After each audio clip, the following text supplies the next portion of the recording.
Good afternoon, all. So, today we are going to discuss the topic importance of estimation. Estimation का importance क्यों है वो हम लोग स्टडी करेंगे आज के टॉपिक में, आज के लेक्चर में. Often in daily life, we use estimations or approximations about measurement. हमारी डेली लाइफ में भी हम एस्टिमेशंस और एस्टिमेशन का मतलब आप है ना अप्रॉक्स ले लेते हो, ठीक है, कि अप्रॉक्स इसका मेजरमेंट इतना होगा. आप ये होता ही है कि पूरी डेली लाइफ में, डे टू डे लाइफ में आपको किसी भी चीज़ का अप्रॉक्स मेजरमेंट ले लेते हो. एस्टिमेशन मतलब होता है अप्रॉक्स, ठीक है, कि सपोज ये इरेज़र है तो इसका मेजरमेंट अप्रॉक्स इतना होगा. ओके, पूरे दिन में ऐसा होता ही है. For example, we estimate the length of the cloth required to make curtains. Okay, examples जैसे हमारी डेली लाइफ में हम क्या क्या यूज़ करते हैं. सपोज आपके मदर हैं, उनको कर्टेन्स बनवाने हैं विंडोज़ के लिए, तो आप है ना उनके लिए कर्टेन्स बनाने के लिए, आपकी विंडो के कर्टेन्स बनाने के लिए कितना लेंथ चाहिए, कितने लेंथ का क्लॉथ चाहिए होता है, ठीक है, वो आपके मदर एस्टिमेट कर लेते हैं, ठीक है, अप्रॉक्स लगा देते हैं कि इतना सेंटीमीटर का चाहिए होगा. Then next example is the amount of salt required to be put in curry. ठीक है, आपके मदर जो सब्जी बनाते हैं या करी बनाते हैं तो उसमें जो नमक होता है, सॉल्ट होता है, वो भी अप्रॉक्सीमेटली डालते हैं कि इतनी करी है, इतने पोटैटोज हैं, इतने वेजिटेबल्स हैं, तो इसमें इतना सॉल्ट जाएगा. ठीक है, ये एस्टिमेट करते हो आप. एस्टिमेट मीन्स अप्रॉक्स लगा देते हो कि सपोज इतना जाएगा. The number of glasses of lemonade required in a party. ठीक है, पार्टी में जो ग्लासेस आप ऐसे ही अप्रॉक्स एस्टिमेट कर देते हो कि ये पार्टी में आज जितने लोग आने वाले हैं तो इतने ग्लासेस चाहिए होंगे. The time it will be take us reach to school from our home.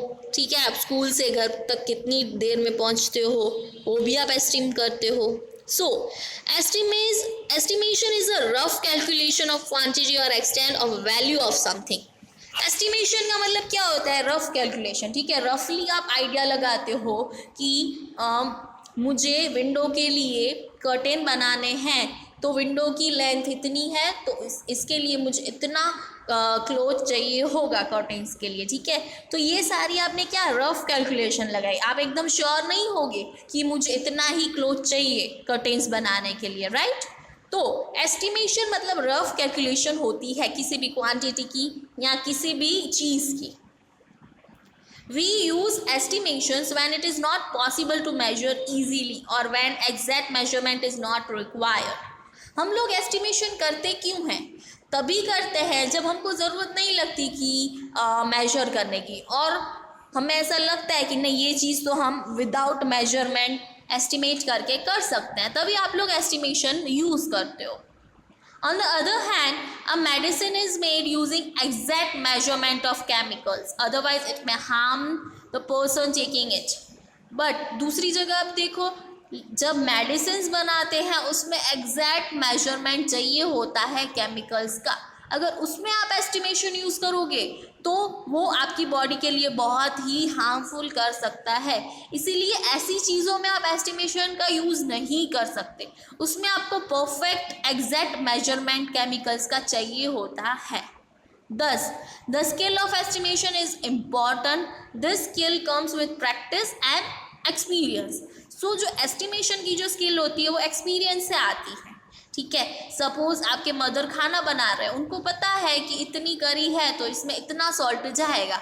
तो अगर कभी आप करी बनाते हो तो आपसे क्या हो जाता है, कभी ज़्यादा पड़ जाता है सॉल्ट, कभी कम.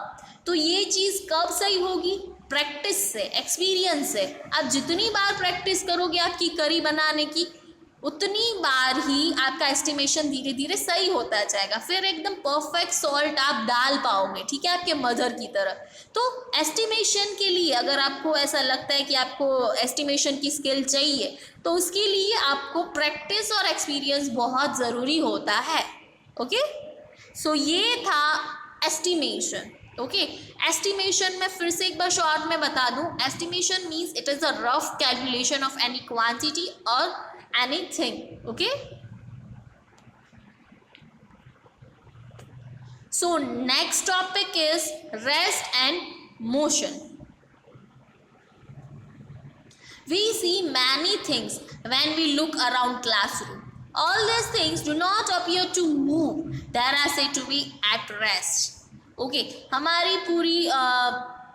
हमारे पूरे क्लासरूम में ऐसे कितनी सारी चीज़ें पड़ी हैं, ठीक है, वो मूव नहीं होती, उनको बोलते हैं वो रेस्ट पे है. जैसे कि for example the black board in the classroom is at rest.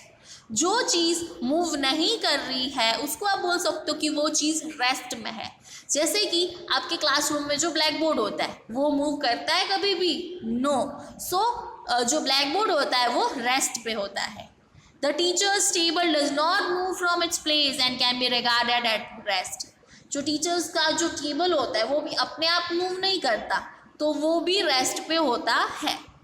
Books lying on the teachers table if not disturbed by anybody will not change their position with respect to the table. जो books पड़ी होती हैं table के ऊपर वो भी rest पे होती है, वो भी अपने आप मूवमेंट नहीं करती. जब आप उसको एक जगह से दूसरी जगह नहीं रखते तब तक उसकी मूवमेंट नहीं होती, वो रेस्ट पे होती है वो चीज़. A body is said to be at rest when it does not change its position with respect to its surrounding. So, teacher's table is at rest with respect to the blackboard in the classroom.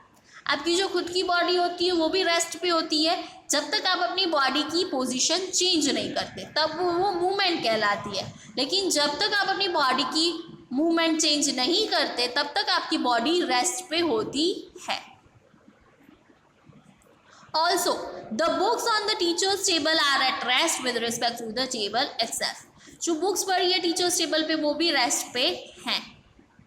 On the other hand, अभी हम लोग दूसरी side देखें तो a ball moving on the ground, a car moving on the road, a child cycling on the road, a child running in the playground and a fish swimming in aquarium are all in motion. Okay, इसके अलावा आप दूसरे examples देखो कि ball move कर रहा है, ठीक है, ग्राउंड पे, कार मूव कर रही है, आप पिक्चर में भी देख सकते हो, कार मूव कर रही है रोड के ऊपर, चाइल्ड है वो साइकिलिंग कर रहा है रोड के ऊपर, चाइल्ड रनिंग कर रहा है प्लेग्राउंड के ऊपर, या तो फिशेज है वो स्विम कर रही हैं एक्वेरियम के अंदर.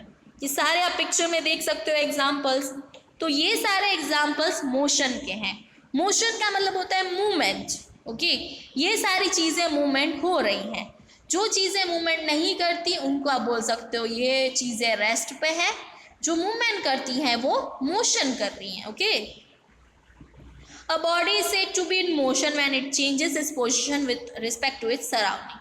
बॉडी भी मोशन में आ सकती है, बॉडी भी मूवमेंट में आ सकती है तब जब वो अपनी पोजीशन चेंज करे. ओके, तो ये था रेस्ट एंड मोशन. ये बहुत ही सिंपल सा टॉपिक है कि रेस्ट एंड मोशन. रेस्ट मतलब आप एक जगह पे रेस्ट कर रहे हो, स्टॉप हो, आपकी बॉडी की मूवमेंट चेंज ना हो. मोशन का मतलब है movement. Now rest and motion are relative terms. ये दोनों रिलेटिव टर्म्स हैं. So let's see. Suppose you are sitting in a moving car. आप सोच लो कि आप एक मूविंग कार में बैठे हो, कार चल रही है, कार मूव कर रही है और आप बैठे हो उसके अंदर. You are in motion with respect to the pole और a tree which is outside the car. Your position is changing with respect to object outside the moving car. However, if you compare your position with respect to object inside the car, that is the driver, the walls and the roof of the car, your friend sitting next to you, it not changing. So, in relation to this object, you are at rest. Therefore, an object can be in motion with respect to one set of objects while it can be at rest in relation to another set of objects at the same time. Thus, we can easily conclude that the rest and motion are relative terms. Okay. अभी हम लोग इसको समझते हैं. ये लोग ऐसा बोलना चाह रहे हैं कि जो रेस्ट और मोशन है वो एक दूसरे से रिलेटिव टर्म्स हैं. कैसे? जैसे कि सपोज आप कार के अंदर बैठे हो, कार मूव कर रही है, ठीक है, तो जो बाहर के लोग होंगे उनके हिसाब से आप मूवमेंट कर रहे हो, ठीक है, क्योंकि आपकी कार मूवमेंट कर रही है तो उनके हिसाब से आप मूवमेंट कर रहे हो. Okay, but at the same time आप जब कार के अंदर बैठे हो, ठीक है, आपका दूसरा फ्रेंड बैठा है, आप पोजीशन चेंज नहीं कर रहे, आप एक ही जगह पे एक ही पोजीशन पे बैठे हो, तो उनके हिसाब से आपका फ्रेंड कार पे बैठा है, तो आपके फ्रेंड के हिसाब से आप किस पोजीशन पे हो, आप रेस्ट की पोजीशन पे हो। क्यों? क्योंकि आपने अपनी पोजीशन चेंज नहीं किया, आप बैठे हो तो बैठे ही हो, आप कार के अंदर चल नहीं सकते। ओके, तो उसके हिसाब से आपकी जो पोजीशन है वो रेस्ट पे है, बट बाहर के लोगों के हिसाब से आपकी कार मूव कर रही है, मतलब आपकी भी मूवमेंट हो रही है, आप एक जगह से दूसरी जगह जा रहे हो, ठीक है। तो उनके अगर नज़रिए से देखो तो आप मूवमेंट कर रहे हो, आप मोशन कर रहे हो, लेकिन कार के अंदर आपका फ्रेंड बैठा है, उसके हिसाब से आप रेस्ट पोजीशन पे हो। तो एट द सेम टाइम पे दोनों चीज़ें हो रही हैं। किसी को लगता है आप मूवमेंट कर रहे हो, आप मोशन कर रहे हो, और किसी को लगता है कि आप रेस्ट कर रहे हो। तो सेम टाइम पे दोनों चीज़ें पॉसिबल हैं, रेस्ट एंड मोशन। ओके, इसीलिए ये दोनों रिलेटिव टर्म्स, इनको हम लोग बोलते हैं। सो स्टूडेंट्स, आज के लिए इतना ही। Today we end our session here. Thank you all.